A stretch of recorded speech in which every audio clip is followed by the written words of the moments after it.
O segredo da boa sorte. Já escrevi a respeito deste assunto em outras oportunidades, mas vou aprofundá-lo porque quanto mais observamos o mundo atual, mais percebemos que é grande o número de pessoas infelizes. É desnecessário dizer que, desde a antiguidade, não existe para o ser humano uma questão tão complexa quanto ter ou não ter sorte na vida. Talvez o ser humano esteja fadado, desde o momento em que passa a se perceber como pessoa até o momento que morre, a nunca se libertar do desejo de obter a sorte. Isso porque, geralmente, quanto mais se quer entender algo, mais difícil é compreendê-lo. Por essa razão, quando se assimila um mínimo que seja, já é uma grande coisa. Felizmente, compreendi claramente o fundamento para se ter sorte na vida. Além disso, após colocá-lo em prática, verifiquei que não há o mínimo de erro, de modo que o exponho com plena convicção. Como todos sabem, não existe nada tão abstrato e difícil de se obter quanto a sorte. Ademais, por ser algo que independe da própria pessoa, a única alternativa é deixar-se ficar à mercê dela. Eis o que é a sorte. A frase "a vida é uma grande aposta" faz todo o sentido. Por conseguinte, até mesmo pessoas tidas como sábias, que aparentam ter desistido de buscar a sorte, não conseguem desapegar por completo, e talvez esta seja a sina do ser humano. Diante disso, é o desejo de querer agarrar a sorte a todo custo que possibilita levar a vida adiante. É por esse motivo que as pessoas passam a vida quebrando a cabeça, em uma busca desenfreada pela realização de seus desejos e ambições. Não existe nada mais irônico do que a sorte. Quanto mais tentamos agarrá-la, mais ela foge. No Ocidente, existe um ditado que diz: agarre a sorte pelo cabelo, pois caso se perca a oportunidade, ela não voltará mais. É exatamente isso. Pela minha longa experiência, sinto que a sorte vive zombando de nós. Parece fácil agarrá-la, mas nunca conseguimos. Quando está bem diante dos nossos olhos e se tenta apanhá-la, ela acaba escapando. Quanto mais se persegue, mais rapidamente ela foge.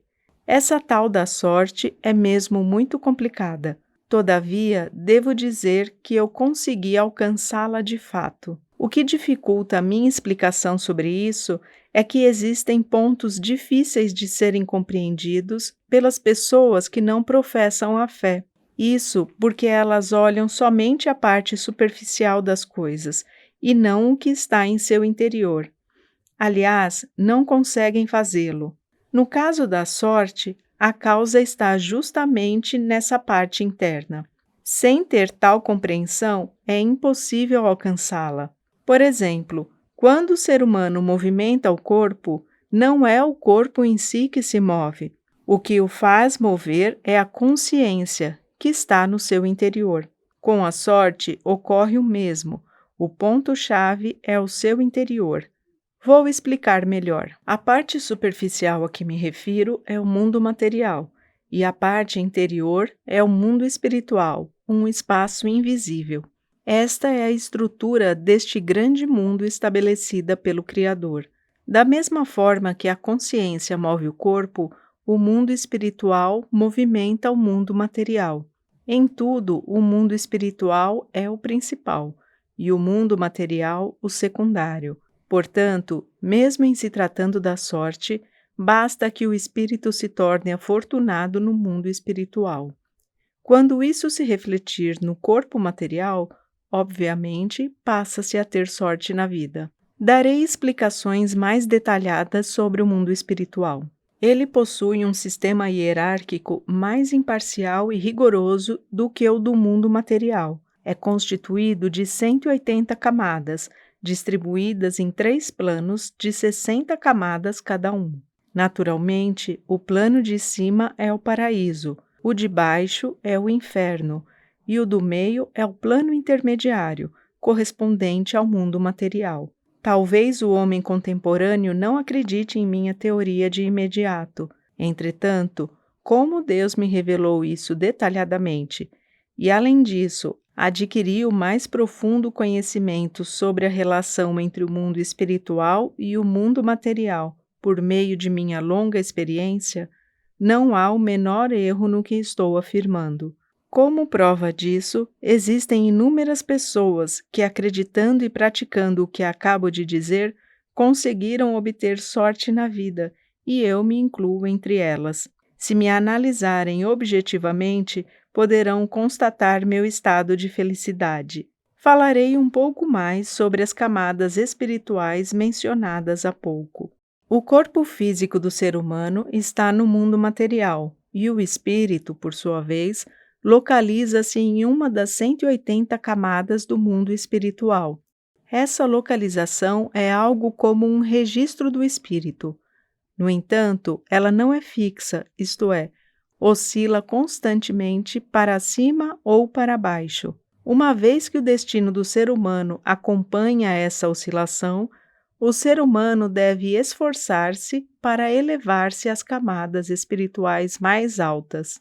Evidentemente, as camadas baixas representam o próprio inferno, um mundo de trevas, de doença, de pobreza, de conflito, repleto de demônios e seres monstruosos, em um turbilhão com todos os tipos de sofrimentos.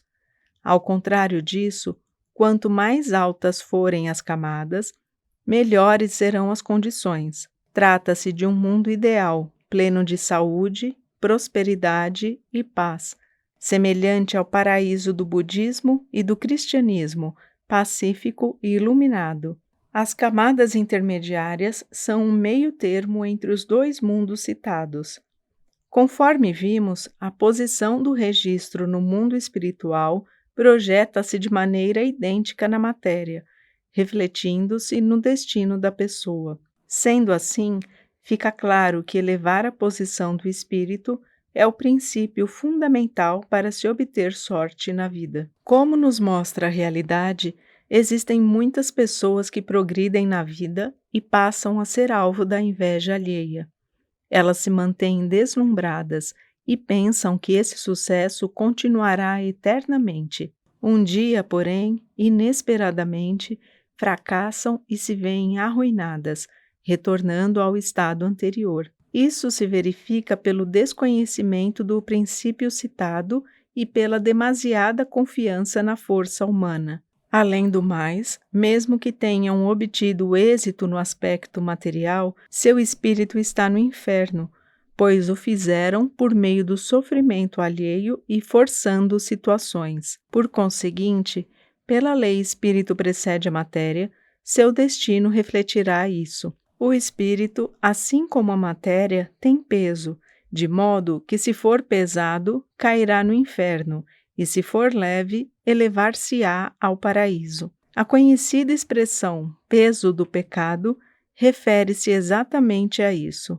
As más ações nublam o espírito e o tornam pesado.